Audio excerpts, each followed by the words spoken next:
أعوذ بالله من الشيطان الرجيم.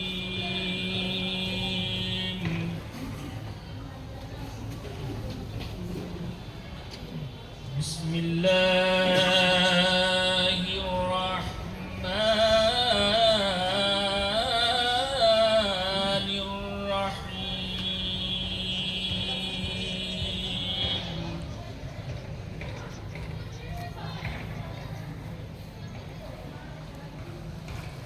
لا يستوي أصحاب النار وأصحاب الجنة.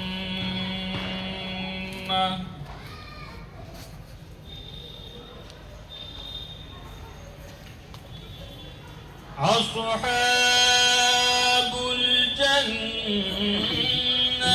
هم الفائزون.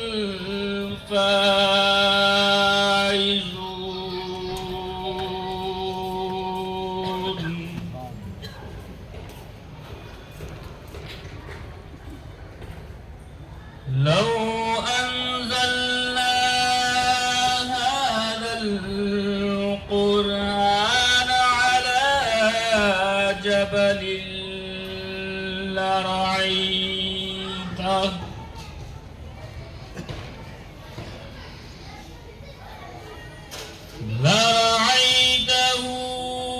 خاشعا متصدعا من خشية الله.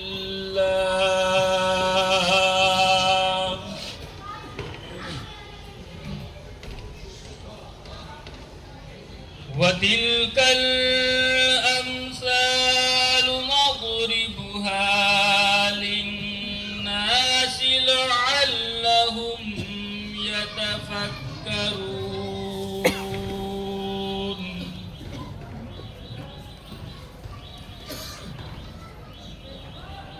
هو الله الذي لا إله إلا هو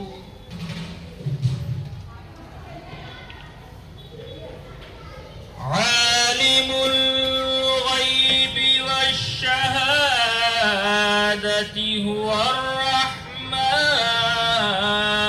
الرحيم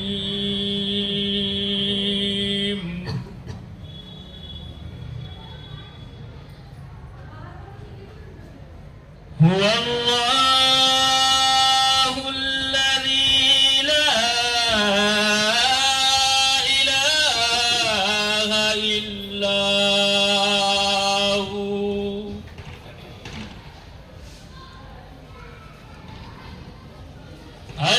الملك القدوس السلام المؤمن المهيمن العزيز الجبار المتكبر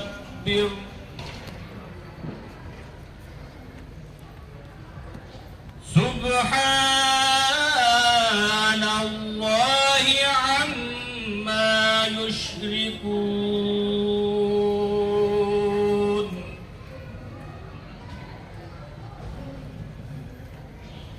هو الله الخالق البارئ المصور له الأسماء الحسنى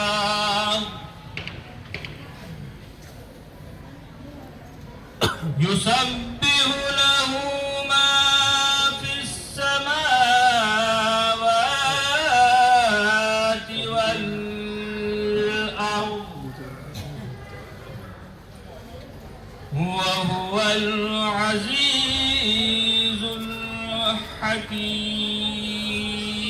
الحكيم آمنت بالله صدق الله المولانا العلي العظيم وصدق رسوله النبي الحبيب الأمين المكين الكريم ونحن على ذلك لمن الشاهدين والشاكرين والحمد لله رب العالمين صلى الله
السلام علیکم ورحمۃ اللہ وبرکاتہ. نعت رسول اللہ صلی اللہ علیہ وسلم سنانے سے پہلے درود شریف پڑھیں. اللہم صلی علی سیدنا محمد صلاۃ و سلام علی رسول اللہ صلی اللہ علیہ وسلم.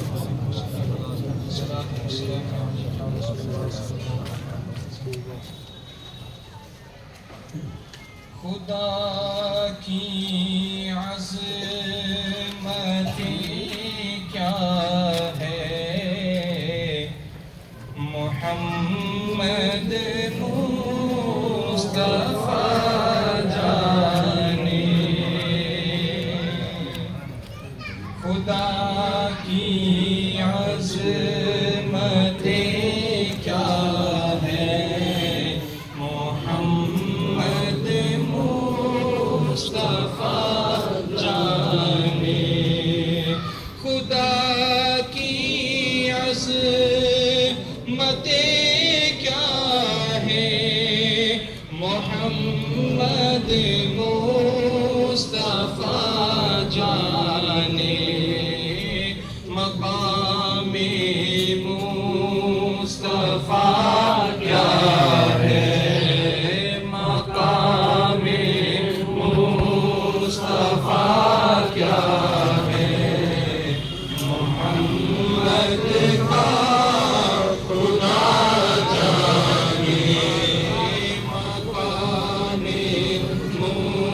مصطفیٰ کیا ہے محمد کا خدا جانے.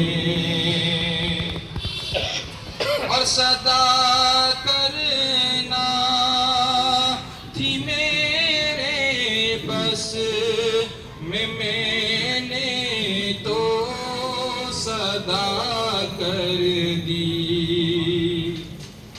صدا کرنا تھی میرے بس میں نے تو صدا کر دی.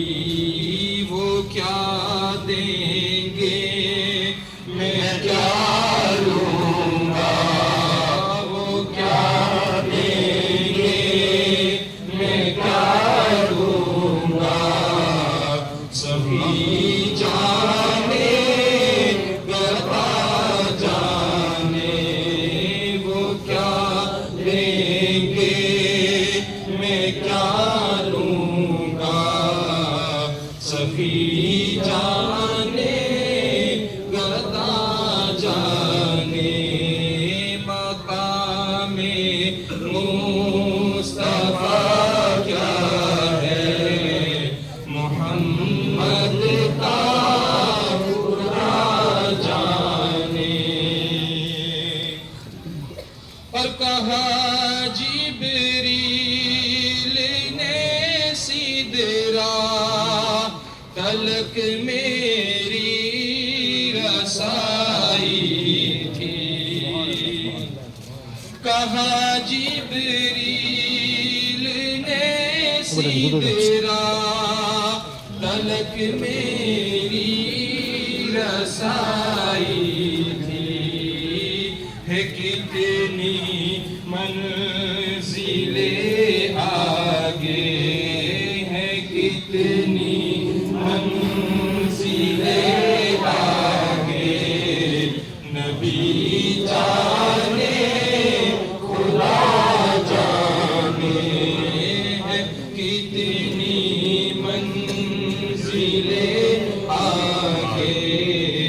نبی جانے خدا جانے. مقام مصطفیٰ کیا ہے محمد کا خدا جانے. اور مدینے حاضری کی مانگتے رہنا دعا یارو. مدینے حاضری کی مانگتے رہنا دعا یارو.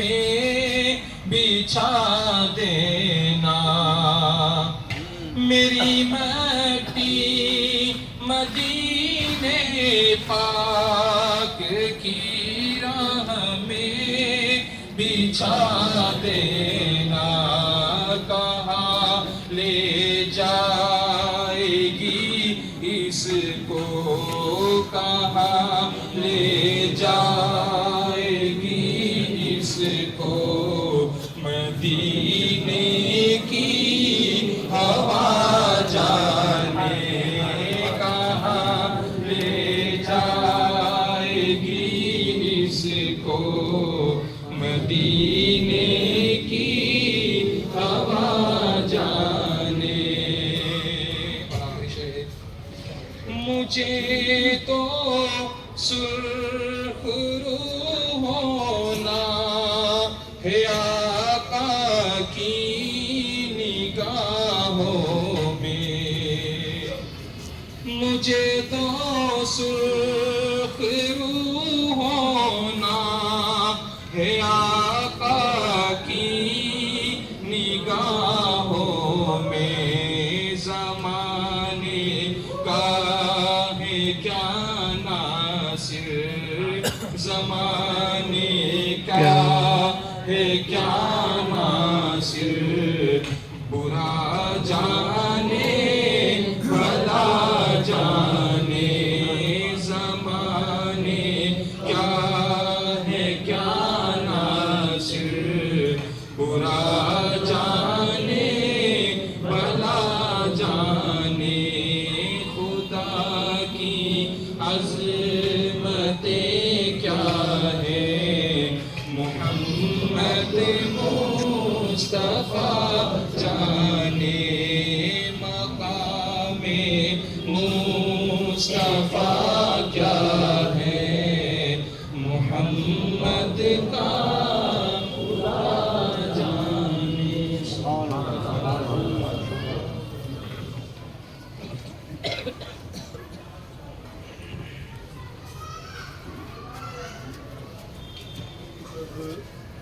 السلام علیکم ورحمۃ اللہ وبرکاتہ۔ درود پاک پڑھیے، اللہم صلی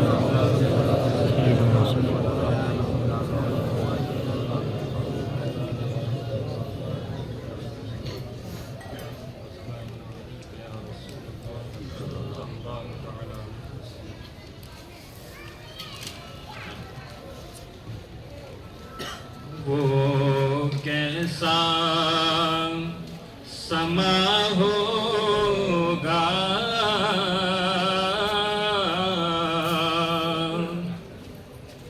وہ کیسا سما ہوگا،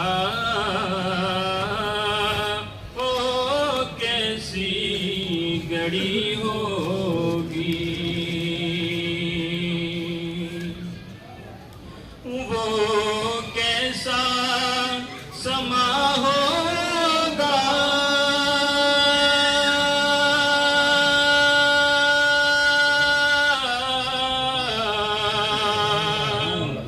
وہ کیسی گھڑی ہوگی، وہ کیسی گھڑی ہوگی،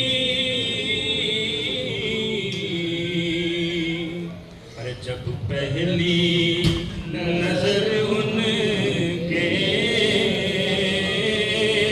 روضے پہ پڑی ہوگی، جب پہلی نظر ان کے روضے پہ پڑی ہوگی، اور وہ کوچے جانا ہے،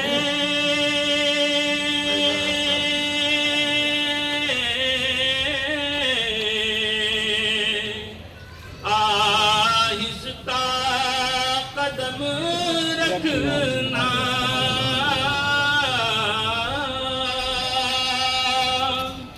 ارے وہ کوچے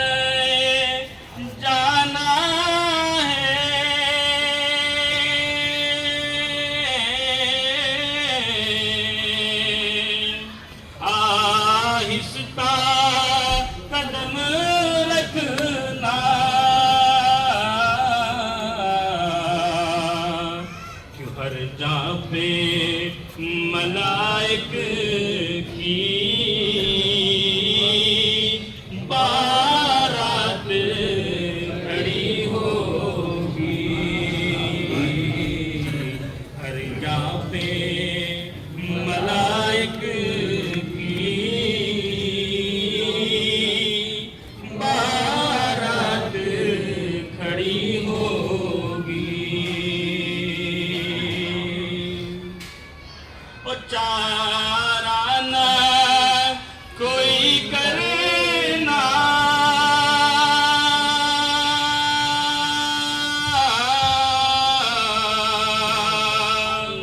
ایک نعت سنا دینا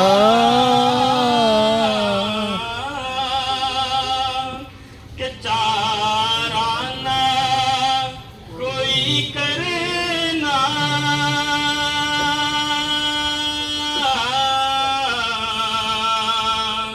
ایک نعت سنا دینا،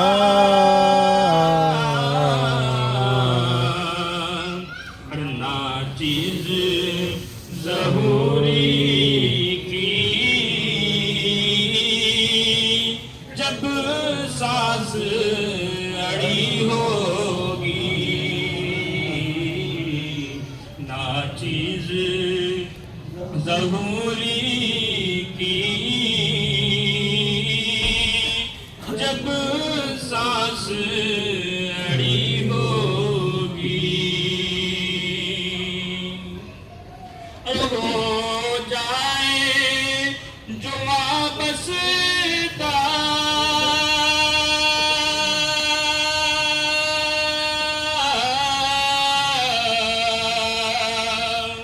سرکار کے قدموں سے،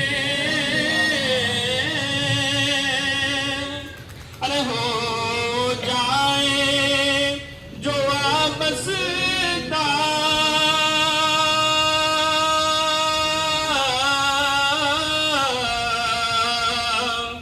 سرکار کے قدموں سے،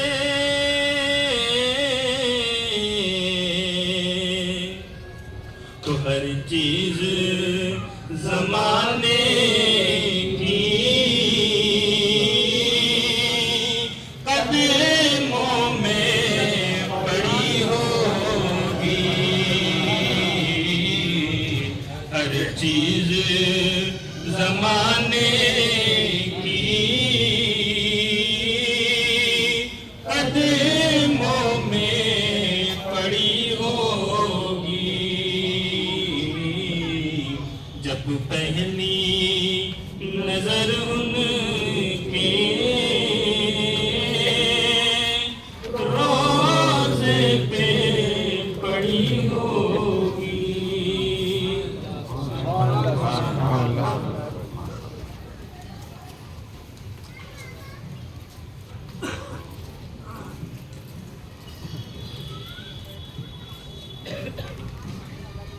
دوسری پڑھیں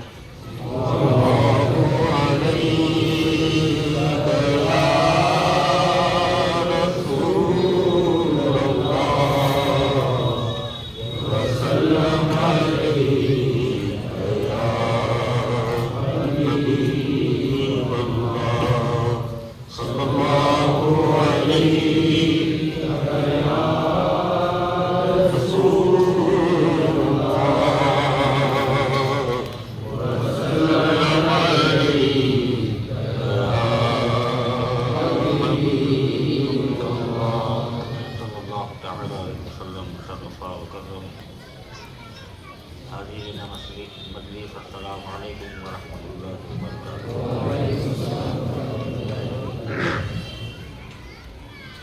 اس بارگاہ اقدس حضور سلطان العاشقین بادشاہ دو جہاں مخدومنا حضور علاؤالدین علی احمد صابری سطح اللہ واسمی بارگاہ میں ہم تمام کی حاضروں کو اللہ کی بارگاہ میں قبول و مقبول۔ اور اس حاضری کے صدقے میں اللہ تبارک و تعالیٰ ہمارے دلوں کو منور و مطلع فرمائے۔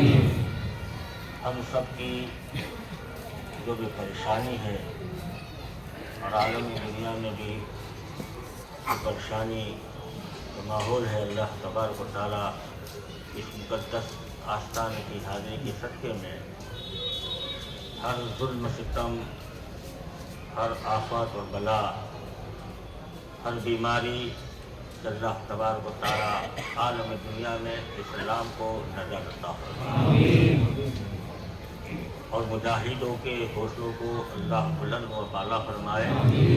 ایک بار پھر سے جہاں میں اسلام کا پرچم بلند و بالا ہو جائے۔ نیت ہماری اگر بہتر ہوگی تو اللہ ہمیں بہتر دینے والا ہے۔ ہم لوگ ایمان لانے والے مسلمان و مومن ہیں۔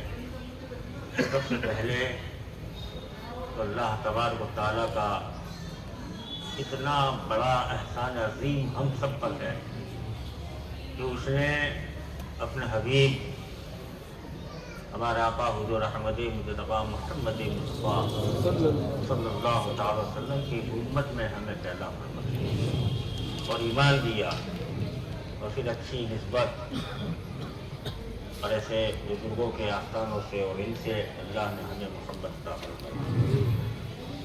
بزرگوں کا ہمارا ایک قول ہے، اکثر ہمیں سنتے آئے ہیں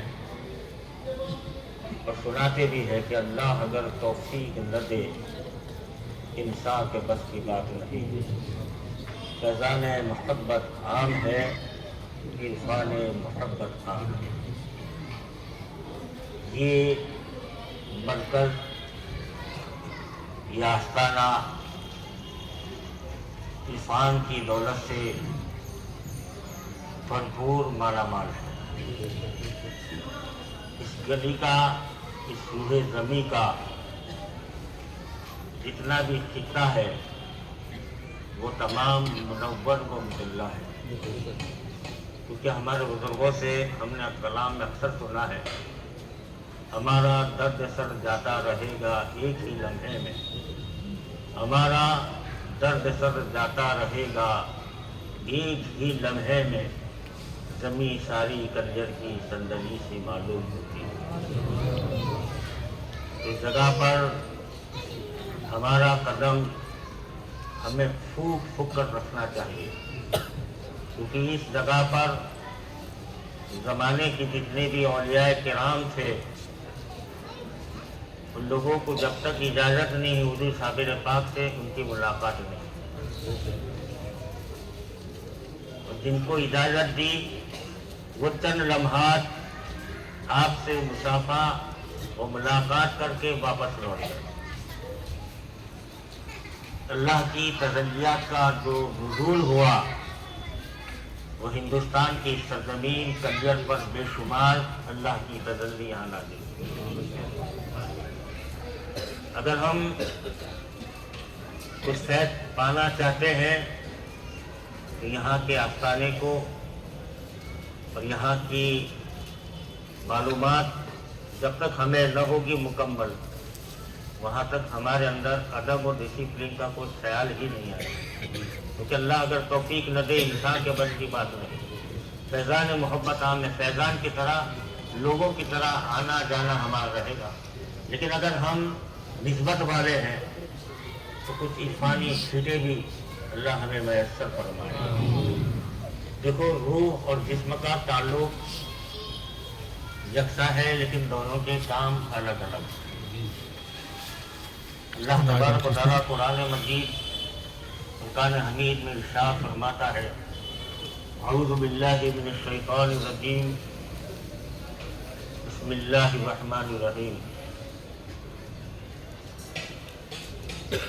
وَيَسْأَلُونَكَ عَنِ الرُّوحِ قُلِ الرُّوحُ مِنْ أَمْرِ رَبِّي وَمَا أُوتِيتُم مِّنَ الْعِلْمِ إِلَّا قَلِيلًا۔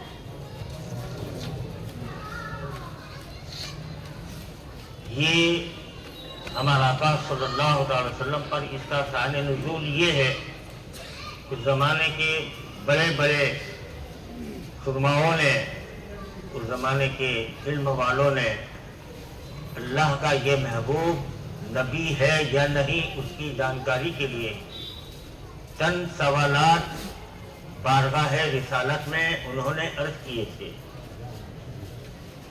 اور جس کا اللہ تبارک و تعالیٰ نے اپنے حبیب مکرم صلی اللہ تعالی وسلم کو قرآن اور وحی سے اس کا علم عطا فرمائے۔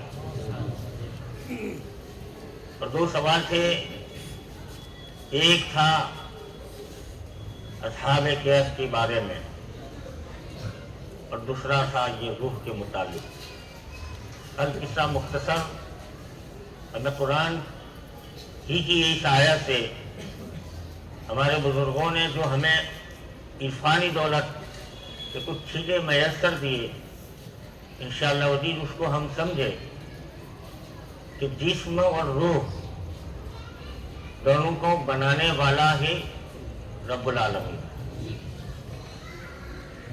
جسم کو خاک سے بنایا،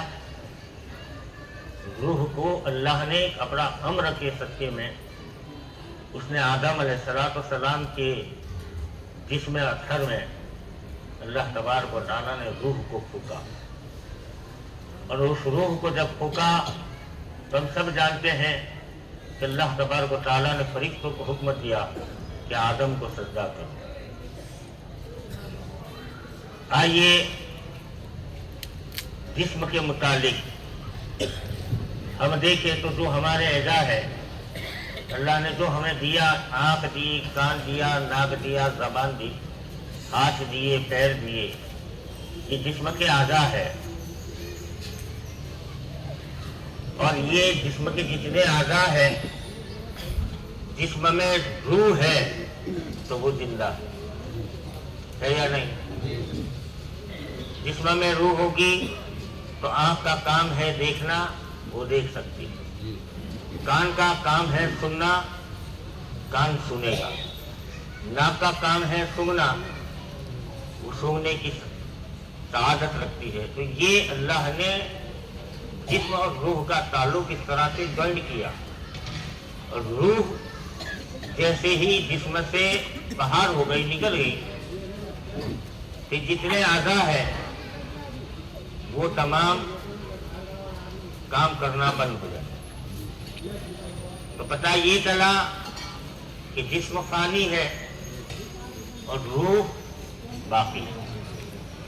انشاءاللہ عزیز ہم اسی سے فنا و بقا کی جانب، کہ جو مرتبہ حضور صابر پاک نے دنیا کو ایک کرامت کے طور پر بتایا، اس کو صرف کرامت ہی نہ سمجھیں، بلکہ کرامت اسی لیے بتائی جاتی ہے کہ اس پر دیکھ کر اہل دل والے اس پر ایمان لائیں، سمجھے کہ نہیں؟ ورنہ کرامتوں اور معجزوں کا کوئی کام ہی نہیں۔ تو روح اور جسم دونوں ہے، ہم عام انسان ہیں، تو ہمارا کام یہ ہے کہ جب تک یہ جسم میں روح ہے، ہمارا کام جو ہے دیکھنا، سننا، یہ تمام چیزیں ہیں وہ ہوتی رہتی ہے۔ لیکن اہل اللہ جو ہے کہ جس نے اس دنیا میں آ کر اپنے نفس کے ساتھ جد و جہد جنگ کر کر اللہ کو راضی کیا اور اپنی ذات کو اس کی راہ میں فنا کیا، اللہ اس کو بقا عطا فرماتا۔ اور ہم کو اللہ نے اسی لیے ہی پیدا کیے۔ اسلام اور مومن کا کام یہ ہے کہ دنیا میں رہ کر آخرت کا سوچیں، جزا و سزا کا مالک اللہ ہے، تمام مرحلے قرآن اور حضور کی سنتوں سے ثابت ہے، موت، برزخ اور قیامت یقینی ہے، ہم ان تمام چیزوں پر ایمان لائے ہیں، اور اس پر عمل کرنا ہمارے لیے لازمی ہے، ضروری ہے۔ البتہ یہ کہ ہمارے پاس وہ علم نہیں اور وہ حوصلہ بھی نہیں کہ ہم ایسا مشاہدہ کریں، ایسا مراقبہ کریں اور اپنے جسم کو اور اپنے نفس کو فنا کر کر اللہ سے ہم بقا پائے۔ یہی کام کے لیے اللہ نے ہمیں بھیجا ہے، اور اس کا بہترین جو نمونہ ہے تو حضور صاحب پاک نے اپنی کرامت کے طفیل دنیا کو یہ ظہور کر کے بتایا کہ فنا اسے کہتے ہیں، اسے بقا کہتے ہیں۔ دیکھو ابھی یہ دیوار ہے، اگر ہم اس پار سے اس پار جانا چاہیں اس جسم کے ساتھ تو ناممکن ہے۔ ممکن ہے بھائی، کیوں؟ ایک آر ہے، ایک پردہ ہے۔ تو ہم کیفیت کو سمجھے، اگر یہ دیوار کی جگہ پر اگر پانی کی دیوار ہو، پانی ہو بہتا ہوا اوپر سے آتا ہو تو ہم اس پانی سے نکل سکتے یا نہیں؟ یہ بھی تو ایک پردہ ہے۔ یہ فضائیں، یہ ہوائیں، ہم اس سے بھی تو ٹکراتے ہیں، اس سے ادھر سے ادھر جا سکتے یا نہیں جا سکتے؟ تو اللہ کے نبی صلی اللہ تعالی وسلم کا ارشاد ہے کہ اے مومن، اگر تو بقا چاہتا ہو تو مرنے سے پہلے تو مر جا۔ اور جس نے اس چیز کو سمجھا اور مرنے سے پہلے اپنے نفس کو مار دیا، سمجھو اس کے لیے ہر چیز ناممکن نہیں ممکن ہی ہو جاتی۔ روح کا کام ہے، وہ چاہے جسم ہو، روح یہاں ہو، لیکن وہ جہاں چاہے وہ روح جا سکتی ہے۔ کہ مثال ہم قرآن ہی سے سمجھے، کہیں ایسا نہ ہو کہ یہ باتیں من غلط کر کر سمجھائی جائے، بلکہ ہمارے لیے ہدایت کے لیے اللہ نے روشن کتاب ہمارے پاس موجود ہے۔ ہمیں یقین ہے اور اس بات کو بھی ہم تسلیم کرتے ہیں کیونکہ اگلے نبیوں پر بھی ہمارا ایمان لازمی ہے یا نہیں؟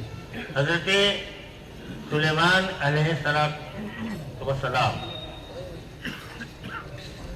قرآن کے اندر کا ذکر ہے کہ آپ کے پاس ہدہد نام کا ایک پرندہ تھا، آپ کو ایک دن نظر نہ آیا تو آپ نے کہا اس کو آنے دو، میں اس کی خبر لیتا ہوں۔ القصہ میں مختصر کر کے کہنا چاہتا ہوں کہ یہ چیزیں کیا ہے۔ تو وہ پرندے نے آ کر خبر دی کہ اللہ کے نبی، میں نے ملک شام میں ایک خاتون کو دیکھی کہ جو بادشاہت کر رہی ہے، مال اور دولت اس کے پاس کوئی کمی نہیں، اور اس کے پاس ایک تخت ہے جو بڑا ہی عظیم ہے، سونے اور جواہرات سے بڑا ہوا وہ ہے، لیکن میں نے ان کے اندر ایک چیز دیکھی کہ اللہ نے اتنی ساری نعمتیں ان کو دی، پھر بھی وہ واحد اللہ کی عبادت نہیں کرتے بلکہ وہ غیر اللہ کی عبادت کرتے۔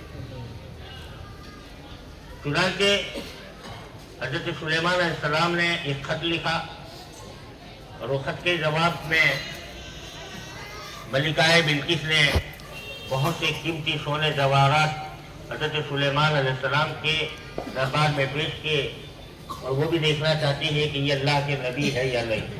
اگر ہوں گے تو ان کو دنیا کے مال و دولت سے کوئی مطلب ہی نہ ہوگا۔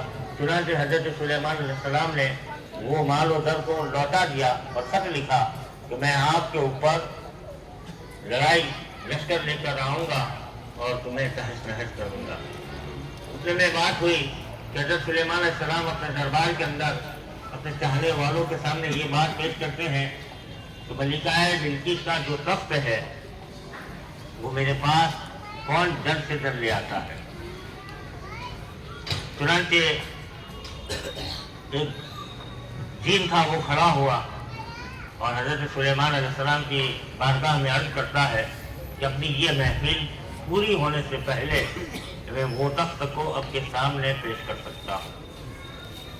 اتنے میں ایک اللہ کے ولی آپ کی بارگاہ میں تھے، وہ کھڑے ہوئے اور انہوں نے عرض کیا کہ میں پلک جھپکتے ہی وہ تخت کو آپ کے سامنے پیش کر دوں، اور وہ آپ نے وہ کام فوراً کر دیا کہ ابھی بات بھی ختم نہ ہوئی اور تخت حاضر ہو گیا۔ کہنا یہ مطلب ہے کہ وہ زمانے کے اللہ کے ولی میں یہ تاثیر کہ وہ سلیمان علیہ السلام کے دربار میں کھڑے ہیں، ابھی کلام کر رہے ہیں، اور ساتھ میں اپنی قوت بھی بتا رہے ہیں کہ جو ہزاروں میل دوری پر ایک تخت ہے اس کو لانا، کہ جو ایک آدمی کا کام نہیں بلکہ سینکڑوں آدمی سینکڑوں دن محنت کرے پھر وہ نہیں لا سکتے، لیکن وہ دربار میں کھڑے ہو کر ہی ایک پلک جھپک میں تخت بلقیس کو سلیمان علیہ السلام کی بارگاہ میں آپ نے پیش کر دیا، اور یہ طاقت ہے اللہ کے ولیوں میں۔ تو پتہ یہ چلا کہ نبی کی بارگاہ سے ہمیں یہ قرینہ بھی ملا اور یہ آداب بھی ملا کہ نبی نے ولیوں سے مدد مانگی ہے اور ولیوں نے نبی کی بارگاہ میں اپنی مدد پہنچائی ہے۔ تو آج ہمارا بھی اس بارگاہ میں آنا، اس ولی کی بارگاہ میں حاضر ہونا، یہ نبیوں کی بھی سنت ہے۔ تو اللہ تبارک و تعالیٰ دربار کے ادب کے ساتھ اور خلوص کے ساتھ ہمیں اللہ حاضر ہونے کی توفیق عطا فرمائے۔ کہنا یہ مطلب ہے اس زمانے کا ایک ولی پلک جھپک میں تخت کو لے آئے تو اللہ کے نبی ارشاد فرماتے ہیں کہ میری امت میں میرے اولیاء اللہ کا مقام ایسا ہوگا کہ بنی اسرائیل کی نبیوں کے مرتبے پر فائز ہو جائیں گے۔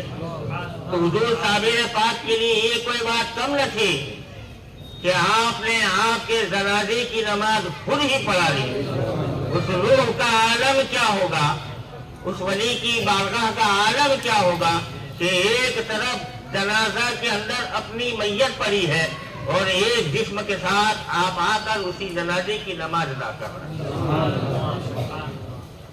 اس بارگاہ میں ہم حاضر ہوئے ہیں، یہاں کی اس مرتبے کو ہم جانیں سمجھے اور پھر باادب خلوص کے ساتھ جب ہماری کل انشاءاللہ عزیز چادر پیش ہوگی انشاءاللہ عزیز ہم اس طرح سے اس بارگاہ میں جو بزرگوں نے ہمیں سلیقہ بتایا ہے اس طریقے کے ساتھ انشاءاللہ عزیز ہماری حاضری ہوگی۔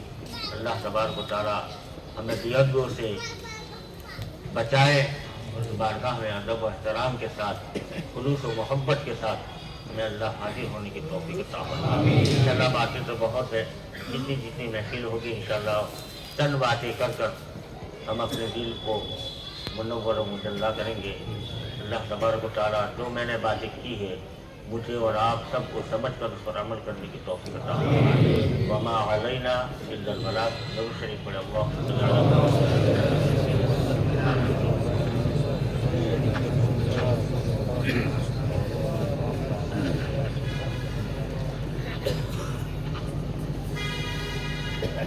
أعوذ بالله من الشيطان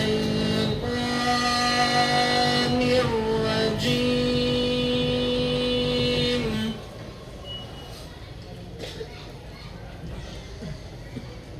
بسم الله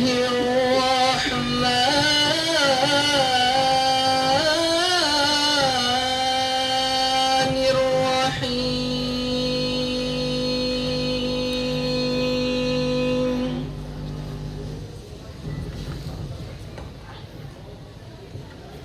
قل يا أيها الكافرون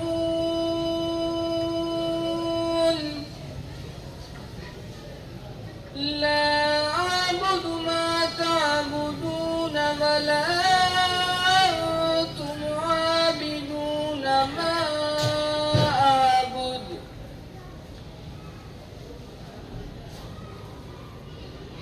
ولا أنا عابد ما عبدتم ولا أنتم عابدون ما أعبد لكم دينكم ولي دين.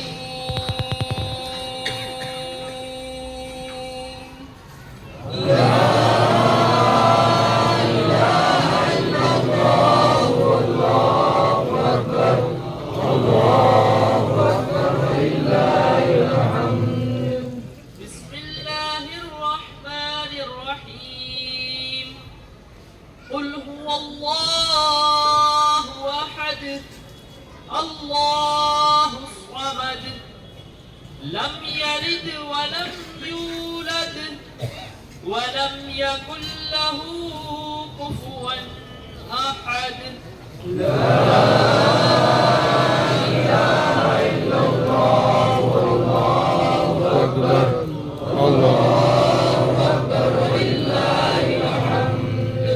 بسم الله الرحمن الرحيم قل هو الله أحد الله الصمد لم يلد ولم يولد ولم يكن له كفوا أحد.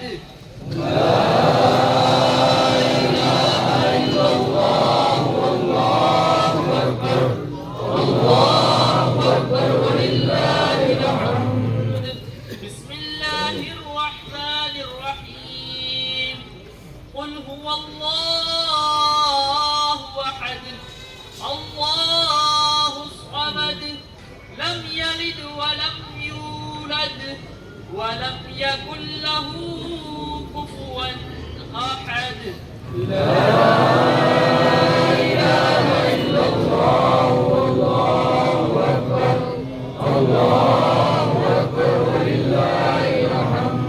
أعوذ بالله من الشيطان الرجيم. بسم الله الرحمن الرحيم. قل أعوذ برب الفلق من شر ما خلق ومن شر حاسد إذا حسد ومن شر النفاثات في العقد ومن شر حاسد إذا حسد.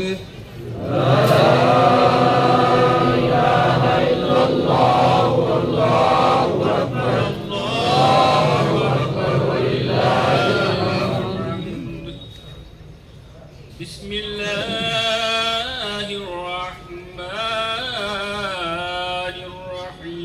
الرحيم قل أعوذ برب الفلق من شر ما خلق ومن شر غاسق إذا وقب ومن شر النفاثات في العقد ومن شر حاسد إذا حسد.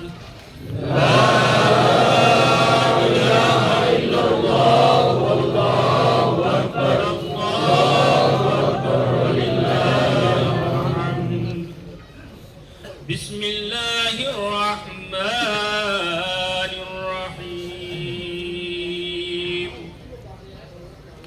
قل أعوذ برب الناس ملك الناس إله الناس من شر الوسواس الخناس الذي يوسوس في صدور الناس من الجنة والناس.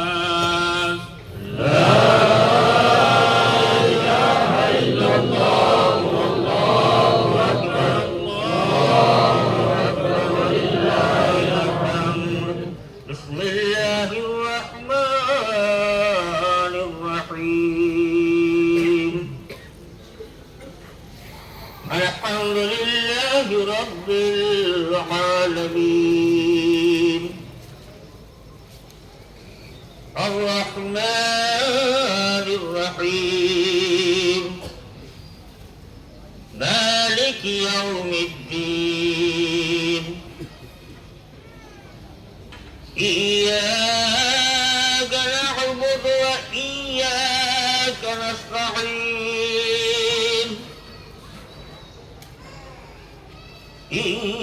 إياك نعبد وإياك نستعين اهدنا الصراط المستقيم صراط الذين أنعمت عليهم غير المغضوب عليهم ولا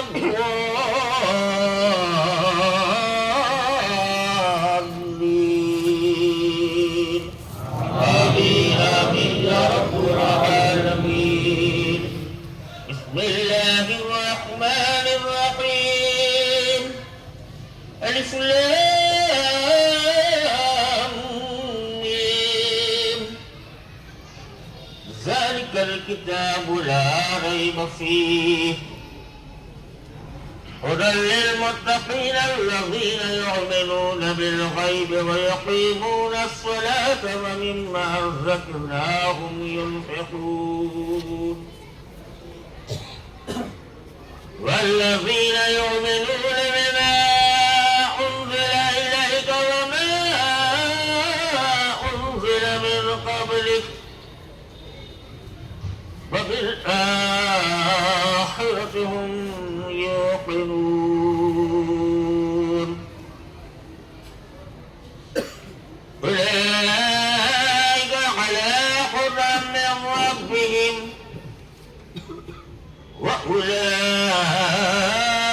وأولئك هم المفلحون وإلهكم إله واحد لا إله إلا هو الرحمن الرحيم إن رحمة الله قريب إن رحمة الله قريب من المحسنين وما أرسلناك إلا رحمة للعالمين وما أرسلناك إلا رحمة للعالمين ما كان محمد أبا أحد من رجالكم ولكن رسول الله وخاتم النبيين وكان الله بكل شيء عليما إن الله وملائكته يصلون على النبي يا أيها الذين آمنوا صلوا عليه وسلموا تسليما اللهم صل على سيدنا ومولانا محمد صاحب الذات والمحراج والبراق والعلم دافع البلاء والوباء والقحط والمرض والألم اسمه مكتوب مرفوع منقوص في اللوح والقلم سيد الحرب والعجم اسمه مقدس محتر مطهر منور في البيت والحرم شمس الضحى بدر الدجى صاد العلا نور الهدى تحت الورى مصباح الظلام